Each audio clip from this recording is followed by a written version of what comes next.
Well, thanks for sticking around for this important conversation on exports. Very much appreciated. I'm Rick Schwark.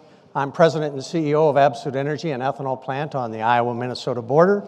I'm also on the executive committee of the Iowa Renewable Fuels Association, and recently was named the leader of the A-team for the U.S. Grains Council. I'm excited to be joined by Lucas Szabo, manager of the Global Ethanol Markets Development for the Grains Council. Lucas helps implement the Council's program in over 50 countries and in the EU. We are honored to be joined by a native Iowa kid. Ken Isley was appointed administrator of the USDA's FAS, Foreign Agricultural Services, in March of 2018.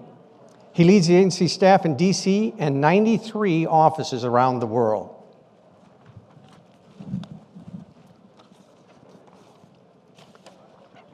Ken, it's been a busy and challenging time for agricultural trade. Can you tell our audience about the work the FAS is doing to help open markets for our important farmers? Yeah, I'd be happy to do that, Rick. But before I start, let me give my thanks specifically to Monty and to Derek and to Iowa Renewable Fuels for inviting me here. As indicated, this is home for me. So it's always an easy yes, even in January with the weather like it is outside. It's also an incredible difficult time slot coming in right after the governor. So great words. And between Governor Reynolds and what Deputy Secretary Sinski covered before, they covered a lot of ground of what we cover. Foreign Agricultural Service is the international agency for USDA. I joined FAS about 2 years ago as a political appointee for a couple simple reasons. One, an opportunity to serve our country. Two, to join the great people of USDA, including Secretary Perdue, Deputy Secretary Sinski, Undersecretary McKinney, and of course Undersecretary Northey from Iowa. But number three was me signing on to the mission of USDA to support U.S. farmers and ranchers. For Foreign Agriculture Service, that means supporting U.S. farmers and ranchers trying to increase prosperity by expanding exports. We are, simply put, a trade agency. We do that by three main objectives. One is in the area of trade policy. And that's all about getting market access for U.S. products throughout the world, including biofuels, ethanol and biodiesel. Number two, and part of that is to support USTR on negotiating and implementing trade agreements. So my agency had the great privilege to work alongside USTR, provide the ag technical expertise for them, for the USMCA, for the China negotiations in Japan as well that was mentioned earlier. We also follow up and assist USTR with enforcement of trade obligations of our trade partners. Second area is in the area of trade promotion. So we implement Farm Bill programs that are all designed to grow exports. The primary ones are the Market Access Program, which provides about $200 million to be allocated by us to cooperative organizations like Grains Council, like Soybean Export Council, to assist with exports around the world. This year, we also got to supplement that with the Agriculture Trade Promotion Program, which was part of the mitigation package. So we got an additional $300 million. So between all those programs, just to give you an idea, we awarded $78.5 million to Grains Council and Soybean Association together to assist with export marketing and promotion around the world. The third area that the agency is engaged in is in the area of market data and analysis. Little known fact, but it's the footprint that we have in these 95 foreign posts at embassies and consulates and all our personnel there that are gathering supply-demand data for all the key commodities that drive the integrity of our markets based on real data and analysis that we pressure test. So in essence, that's the scope of FAS and how we partner with the industry. We support a broad range of products, and typical year in the last couple years prior to the trade dispute, that represented $140 billion in exports of U.S. ag products. Of that $140 billion, $2.7 billion in ethanol, 1.7 billion pounds. Now, those numbers came down a little bit last year. Certainly expect them to spike way back up based on some recent outcomes. 2019, we were down to about 135 billion in exports, and within this industry, within ethanol anyway, 2.4 billion in exports, 1.44 billion in gallons. So again, my agency takes great pride in partnering with the ag industry, growing exports to increase rural economies and farm income.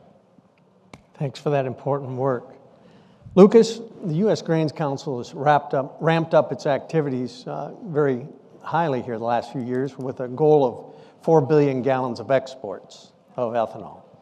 Can you expand on the work that the Grains Council is doing to help achieve that goal?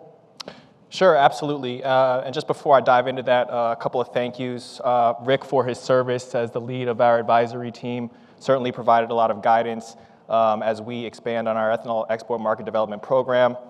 To Administrator Isley for sharing the stage with me here today, his fantastic work reorganizing FAS and maintaining the strong private-public partnership that exists between FAS and cooperative organizations, such as the Grains Council and others that are working to develop export markets for our agricultural commodities. And finally, to our hosts, IRFA, putting together a great summit today, for having me on the panel, and for their continued support in our programs, most notably Mexican Retailers Mission that came through Iowa this past year. You know, Rick, it's no secret that the U.S. ethanol industry is facing its fair share of challenges. This is true on both the domestic side and the international side. You know, domestically, we have small refinery exemptions, eroding demand set forth by the RFS. We have bad weather, you know, affecting feedstock production and slim margins in the industry. You know, times have been difficult over the 2019 year. On the international side, you know, last year exports were slightly down about 5%, and you know, we're slightly off pace in Q1 of this 2019-2020 marketing year. With that being said, you know, the facts still remain that U.S. ethanol is the fastest growing agricultural export commodity of all of those that are tracked by FAS. They track over 38, I believe, different commodity exports. And in our analysis, this is true over a 5-year and over a 10-year time period.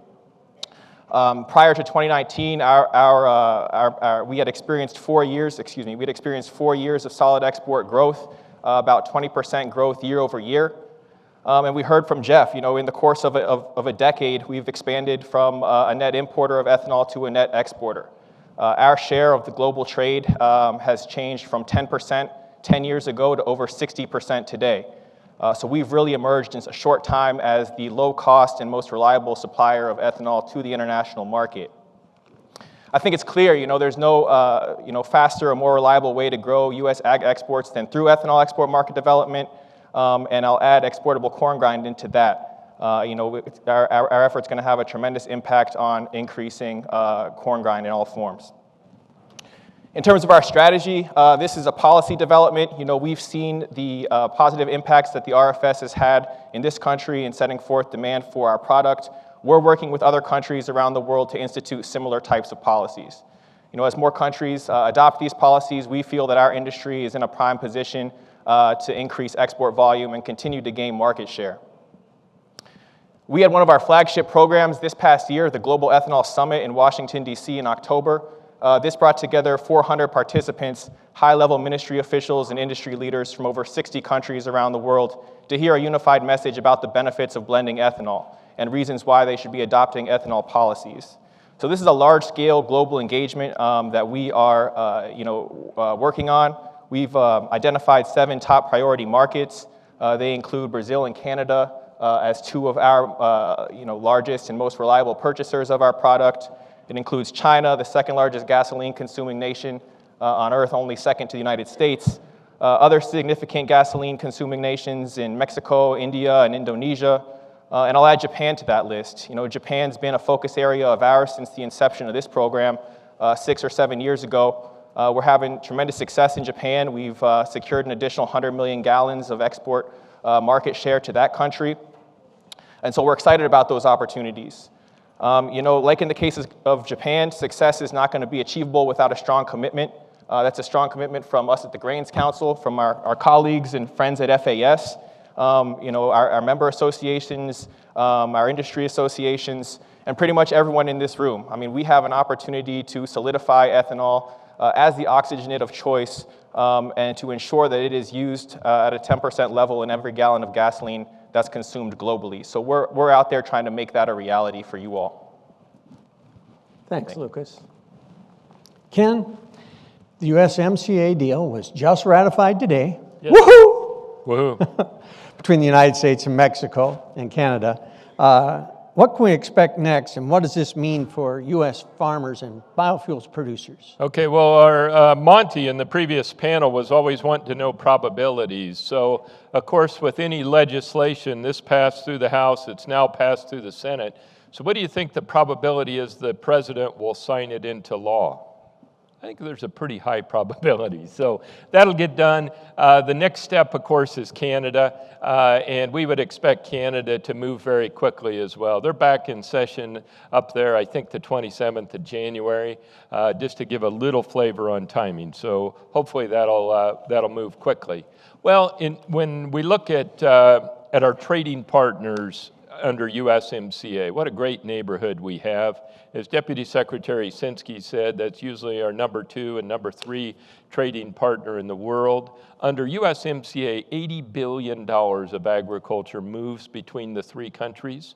The United States enjoys $40 billion of that movement, roughly $21 billion to Canada, $19 billion to Mexico. So critical to secure that long-term agreement, modernizing NAFTA, getting some key gains in some commodities, and updating the SPS and biotech provisions.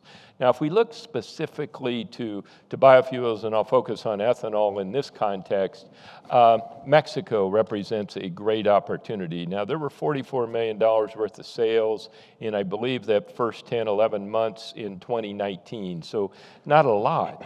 And there's a 10% mandate there, E10, that just got overturned yesterday by the Supreme Court.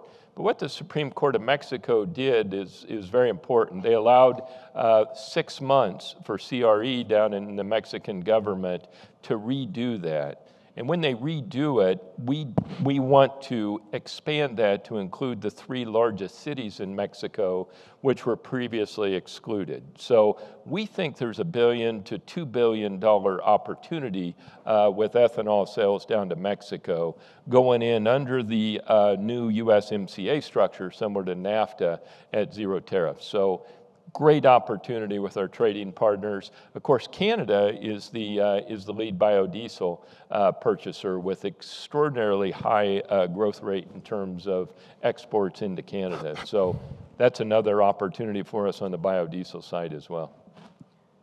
Thanks, Ken. Lucas, Ken mentioned Mexico here. Yes. We have a long history of grain trade with Mexico, and recently they opened their fuel market up for ethanol and ethanol blending. And your boss, Ryan LeGrand, has said Mexico might be our first billion-gallon export market. Do you want to expand on that a little, Mark? Sure, absolutely. Just want to give kudos to the administration for a successfully negotiated USMCA. Shouldn't be understated the importance of securing that market access with 2 of our most important trading partners to the north and to the south. With regards to Mexico, I do think there is tremendous potential that exists. We have made tremendous strides within Mexico over the last 2 years. 65% of the country is now open up to E10 blending. In that portion of the country, there's a maximum blending potential of 700 million gallons. It's true that in the 3 largest major metropolitan areas of Mexico City, Guadalajara, and Monterrey, E10 is currently not accepted under the current regulations. Within those cities, there exists another 400 million gallon potential of ethanol blending. So, when you do the math, I think there is a significant potential that exists within the Mexican market for U.S. ethanol and for ethanol blending, in general. I think the reality in the Mexican market is there are a number of headwinds. It's a long-standing MTBE market. The MTBE lobby is alive and kicking down there. They're certainly holding on tight to one of their most important markets. And they're not going to go down without a fight. And I think that is, very apparent in the high number of legal cases that have been filed against the decision to allow for E10 blending throughout the country. Ken mentioned the case that went to the Supreme Court. I mean, that certainly threatens some of the progress that we have made so far within Mexico. We're working with our legal team down there to make sure that this thing goes in our favor and that we're supporting the CRE in any way that we can and other Mexican stakeholders to successfully introduce ethanol across the country, including those 3 major metropolitan areas. I would say we remain committed to the market. We're doing a number of programs down there. There's a lot of misinformation at the retail level as to the investment that's going to be needed to handle and sell E10. We're working with industry partners here, the Mexican Association of Service Station Providers. We're doing a roadshow of sorts. We've been to 17 different Mexican states. We invite these retailers into these technical workshops and deliver the facts about what that investment's going to cost. We know from our own experience, that those numbers that are being thrown around are highly inflated. As a result of these efforts, we're seeing the first gallons of pre-blended gasoline head over the border from the United States into northern Mexico. It's being adopted by independent retailers today. Pemex still holds the lion's share of the market down there. And so, once they move, when they move, that's when we're really going to start to see the gallons flowing. But, we're working diligently to protect the progress that's been made in introducing E10 within Mexico and to expand upon that, again, into those 3 major cities. Thank you. Ken, on a biodiesel front, for many years, the United States biodiesel industry was hurt by Argentina dumping their biodiesel into the United States below the cost of production. Then the Trump administration imposed anti-dumping duties, which really helped the biodiesel duty. But we're hearing rumors of the Commerce Department possibly eliminating those anti-dumping duties prematurely. Can you comment on that, please? Well, we're very aware of that and very engaged in that process. As you indicated, the jurisdiction for anti-dumping and countervailing duties falls to the Department of Commerce, not USDA or other departments. So we're engaged with them in terms of our input.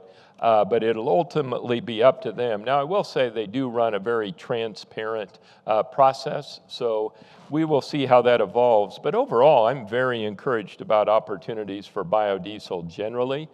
We had $370 million worth of exports of biodiesel. That was up significantly, I think like 11% over the prior year. I mentioned Canada is a key export market for us on biodiesel. Another good development is getting our soybeans qualified under the European RED, Renewable Energy Directive, and based on how they define high-risk biofuels, we think will be excluded from that. So Europe should provide another opportunity for us for biodiesel into the future. Thank you.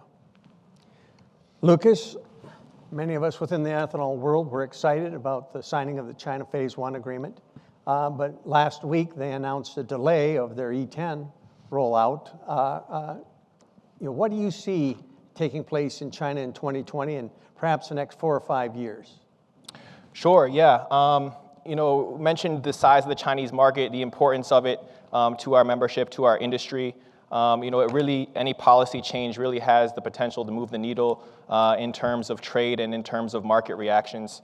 It's a top priority for us to ensure that we get market access into China.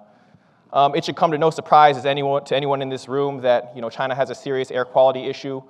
We are positioning ethanol as a product that will help alleviate those issues, cleaning up air quality and providing a human health benefit down there. With regards to the E10 announcement, the rollback announcement on the E10 nationwide policy that went out last week, we understand this to be an acknowledgement from the Chinese government that as things currently stand, E10 nationwide is not going to be a reality in 2020. Corn stocks within the country are much lower than they were in 2017 when they originally announced the E10 nationwide rollout.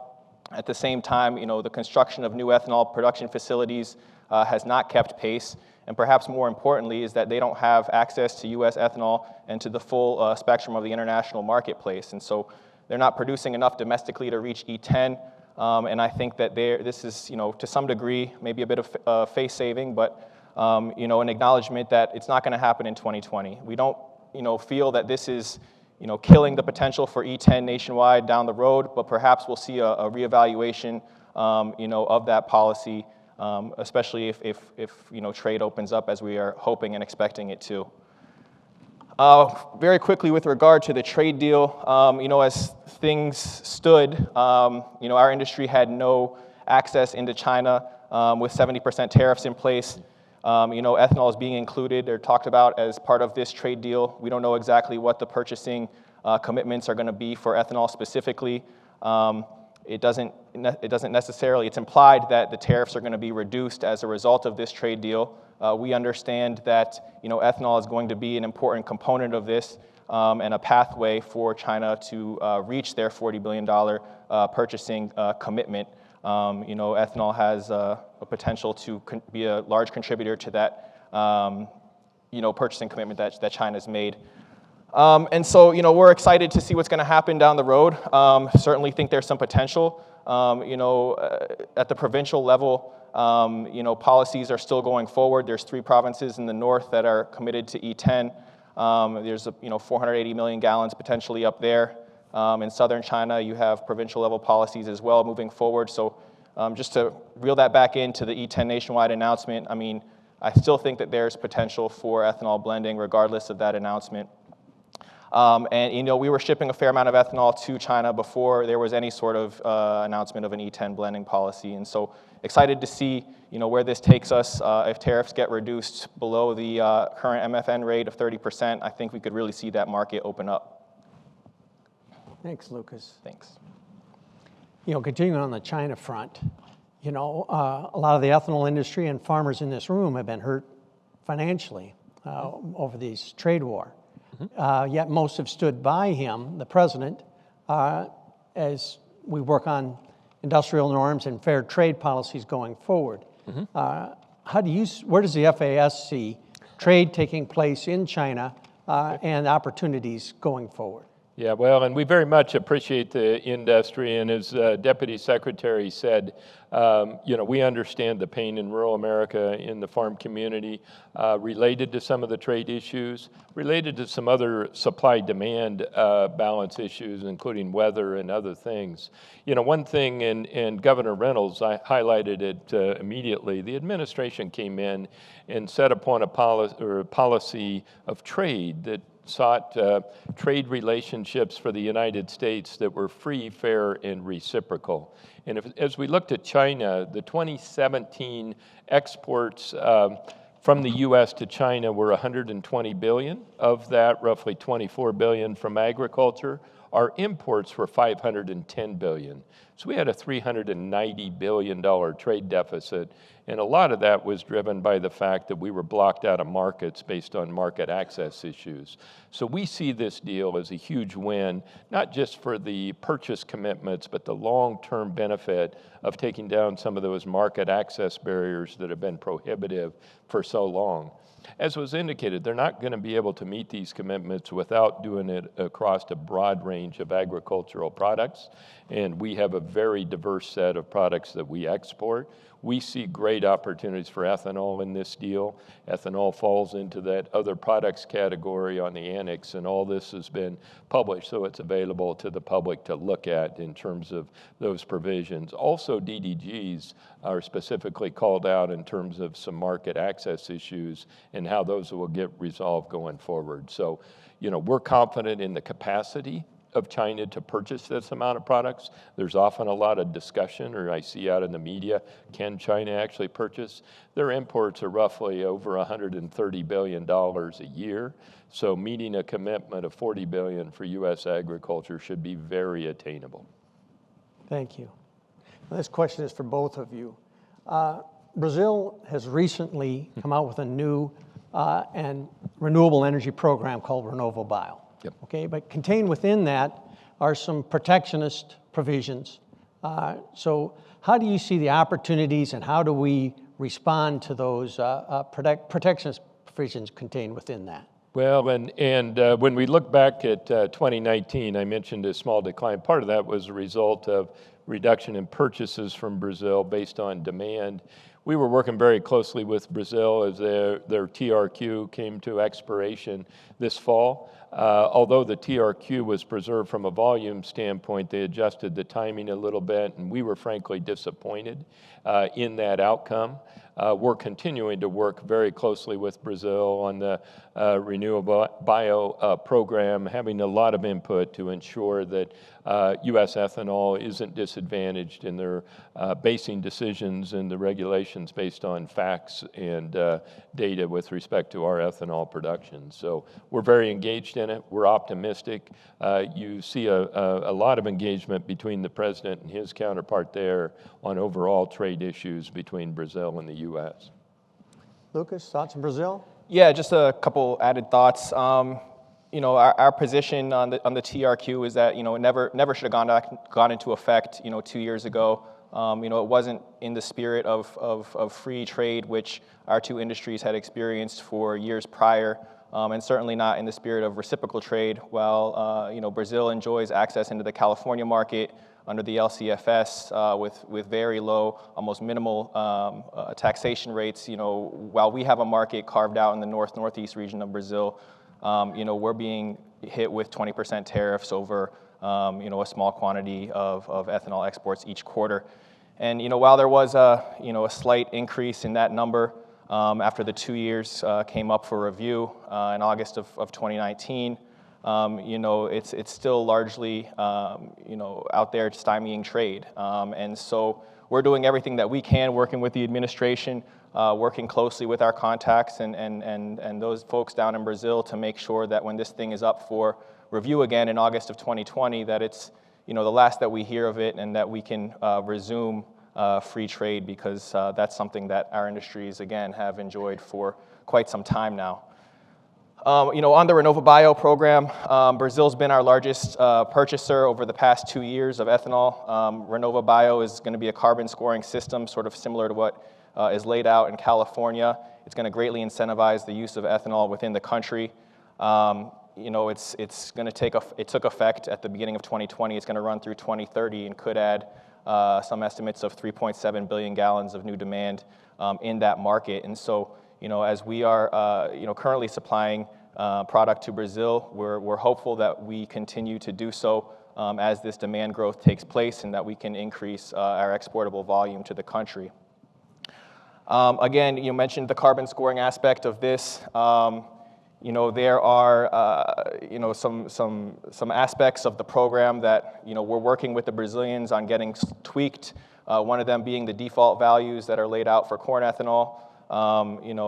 They're harshly punishing if you choose to use the default values, the carbon intensity of corn ethanol in this country. So we're working with some technical experts to draw comparisons to other calculator tools that are used in other markets around the world, Japan, the EU, and California, to sort of bring those default values hopefully more in line with what's accepted globally.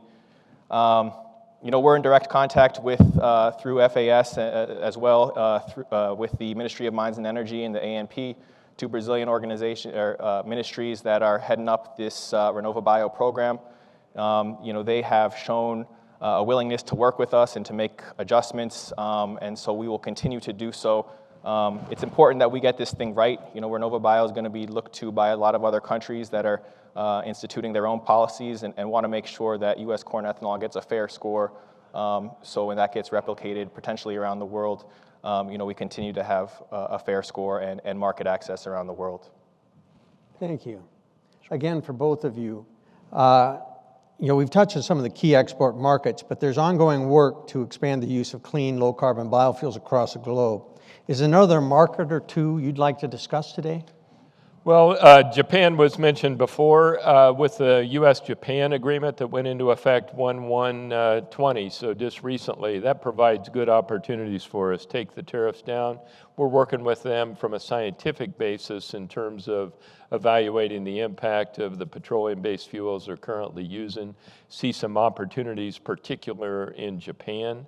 Another one I would highlight would be Indonesia.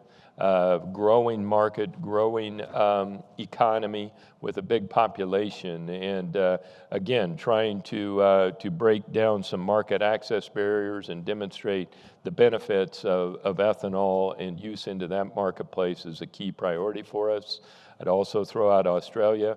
We're going on a trade mission to Australia, and there's going to be a lot of emphasis around the biofuel space for Australia. So those would be three I'd highlight, but there's many more that we could cover. Often when I travel around the world, this, ethanol, biodiesel are on my talking points on the bilateral discussions and negotiations because of the tremendous benefits that these fuels can provide to those economies and helping them meet greenhouse gas emission targets and other things. Yeah, no, I definitely echo the administrator's comments on Indonesia.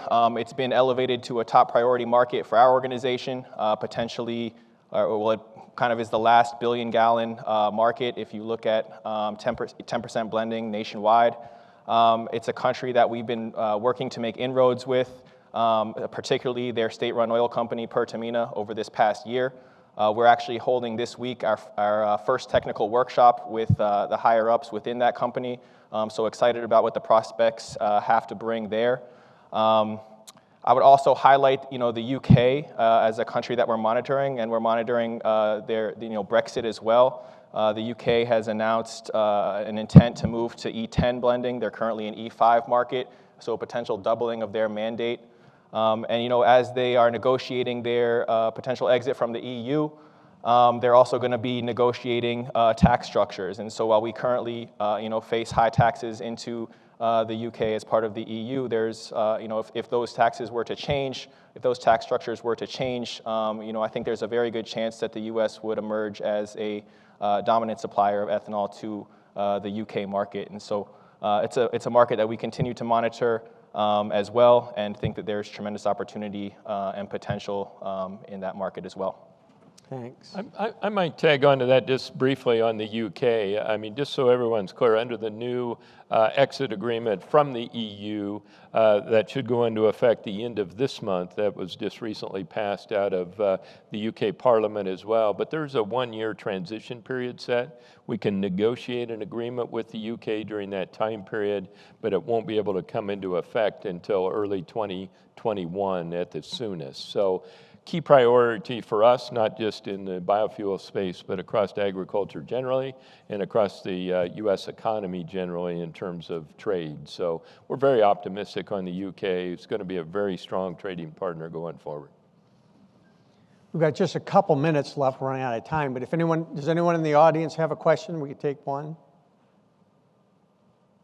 Seeing none, I'd like to have a hand for Ken and Lucas and the great work that they're doing. Great. Thank you. Thanks, Rick. Appreciate it. You bet. Good job.